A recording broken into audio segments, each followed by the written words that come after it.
Hello guys, welcome. Collective reading tayo ngayon. Tingnan natin kung anong energy ang mababasa natin. Kung energy mo ba to or sa person mo. Ikaw nakakalam kung kwento mo to, okay?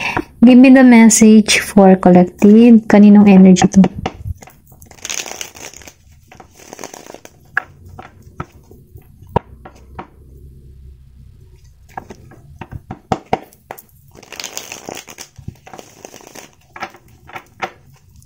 Give me the message. Kaninong energy to?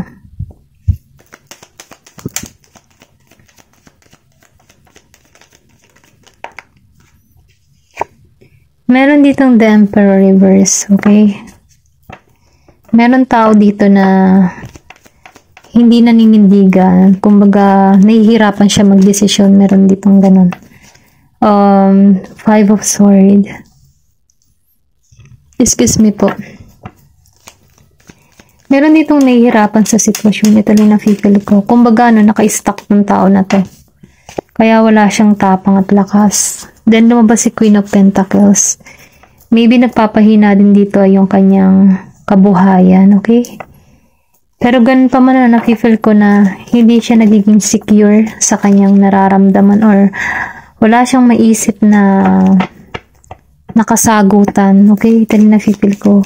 Maybe, nagigipit siya sa panahon ngayon or pwede rin sabihin na nag-iisip to kung paano maayos yung kanyang problema, yung kanyang sitwasyon na nararanasan. Pero ganun pa man, huwag ka mag-alala kung kanino man tong storya na to, Dahil lumabas si Ace of Cups. Meron ditong oportunidad, blessing, kang marireceive, okay? Then, Six of Cups, nafe-feel ko dito, meron ditong single mother, single father, or na kung saan, nagiging siyang, nakatuon siya sa kanyang anak, sa pag-aasikaso ng kanyang anak. Then, nafe-feel ko din dito na mabuti siyang magulang, okay? Okay, meron ditong healing. Merong healing na nangyari dito. Or pwede rin sabihin,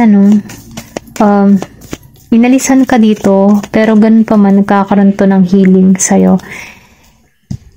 Meron ka ditong person na hindi naging tapat, okay? Ito lang nakikita ko. Meron tong tao, meron kang person, okay, na hindi naging tapat sa'yo. Kumbaga, hindi siya nanandigan, wala siyang isang salita, iniwan ka sa ere, inabandona ka. Ito lang na-feel ko. Maybe meron kayong anak ng tao neto. Pero ganun pa man, kahit iniwan ka ng tao neto, dito pumasok yung mga blessing para sa'yo. Kung hindi mo pa nare-receive yung mga blessing, ito'y parating sa'yo, Ito lang nararamdaman ko.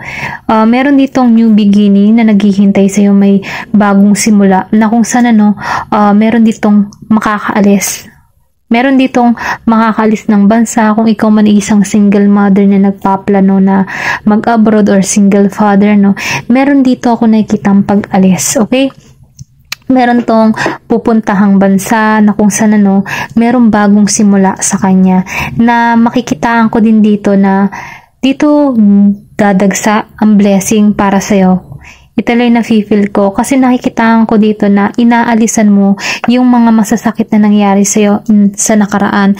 Kasi lumabas si Five of Swords. So, ibig sabihin, meron ditong minaltrato, hindi itinuring na asawa or hindi itinuring ng mabuti. Yung ganun ba? Ito lang nakikita ko. Kung sino man sa pamilya mo, meron ditong hindi ka itinuring ng patas. Okay? Kasi meron dito ako nakikitang minaltrato. Then dito, lumabas si Queen of Pentacles. Meron ditong tao na hindi ka tinuring ng patas tapos hindi ka pa binibigyan, Ito na na-feel ko. Hindi ka binibigyan ng pera or hindi ka sinusustentuhan. Ito na nakikita ko sa Queen of Pentacles na kung saan, nagpahirap to sa iyong kalooban.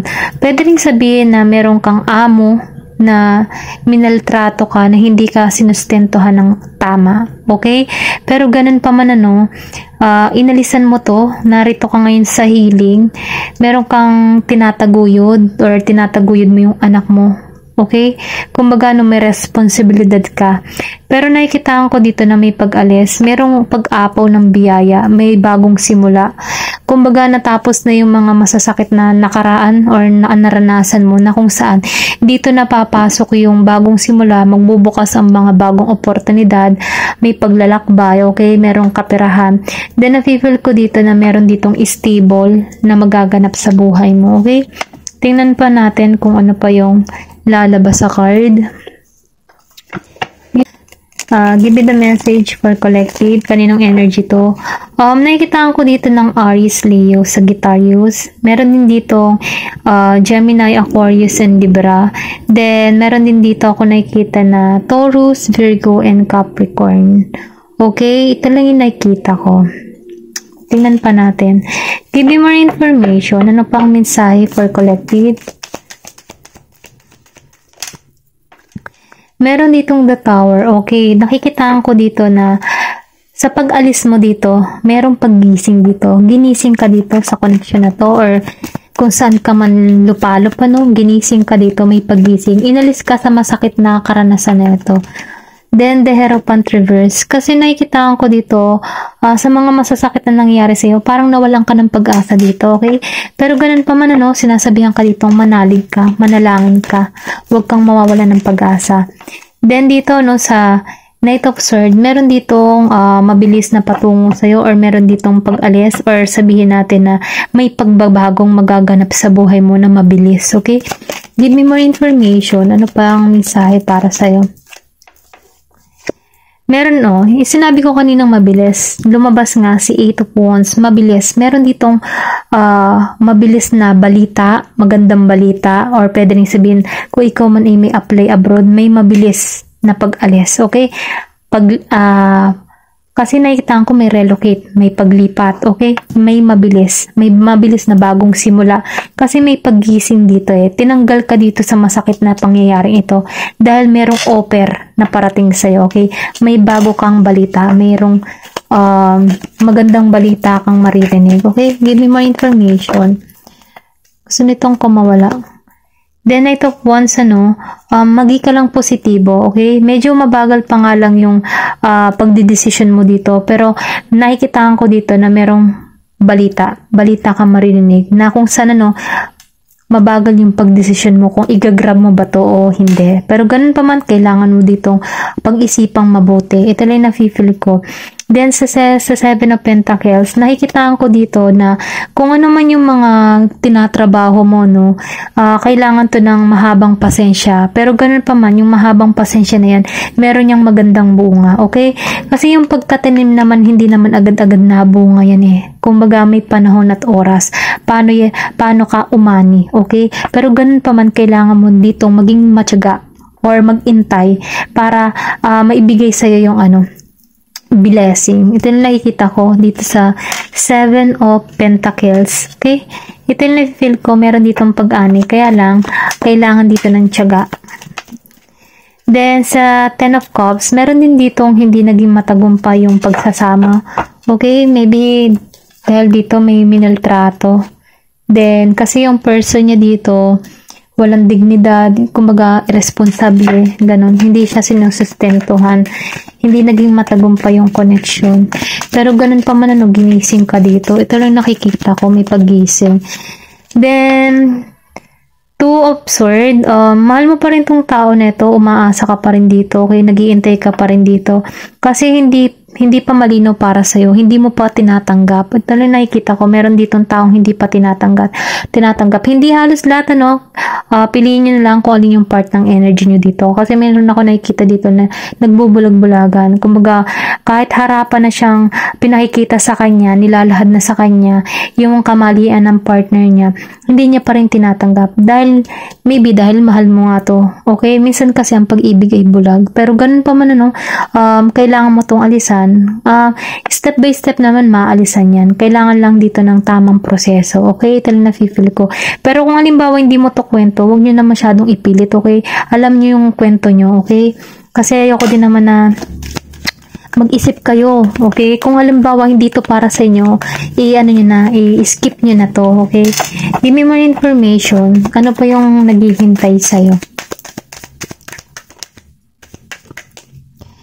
Meron dito na Six of Pentacles and lumabas na naka-reverse is Four of Cups reverse.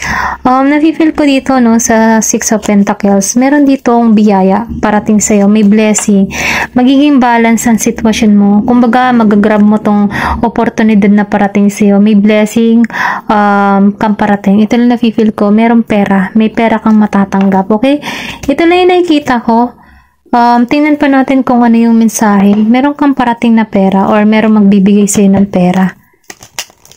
Pwede rin sabihin na ngayong December kasi syempre bonus, okay? Meron akong nakikita ditong pera. Kung may trabaho ka, meron kang perang marireceive dito na bonus, okay? Or pwede rin sabihin na may magregalo. Ito lang nakikita ko. Or merong blessing na parating sa'yo na ibibigay si God. Ito lang nakikita ko dito.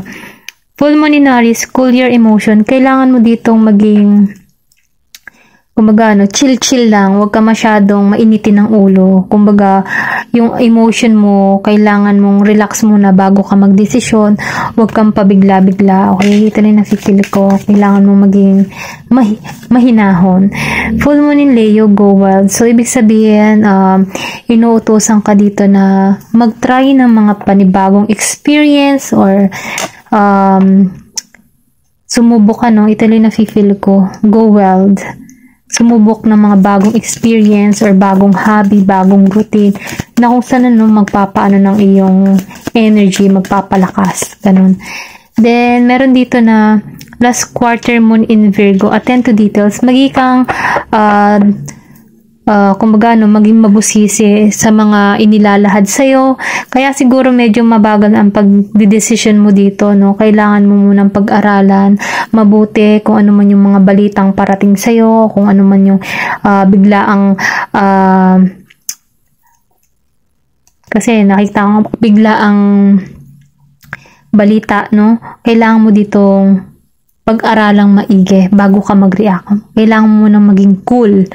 Baka kasi mamaya meron ditong dumating na balita na ikainit ng ulo mo. So, kailangan mo ditong maging chill-chill lang, okay? Relax. Kumbaga, binabalaan ka lang dito na cool ka lang, okay? Cool. Ganyan. Give me more information kung ano man yung balita mo, cool ka lang. Then, dito, no, first quarter mo in Aries, step into your power. Nafe-feel ko dito na maibabalik mo muli yung tapang at lakas ng loob mo. Ito lang yung nakikita ko. Ayan. Hanggang dito na lamang po. Thank you for watching and love and peace. Thank you for watching Glow and Peace.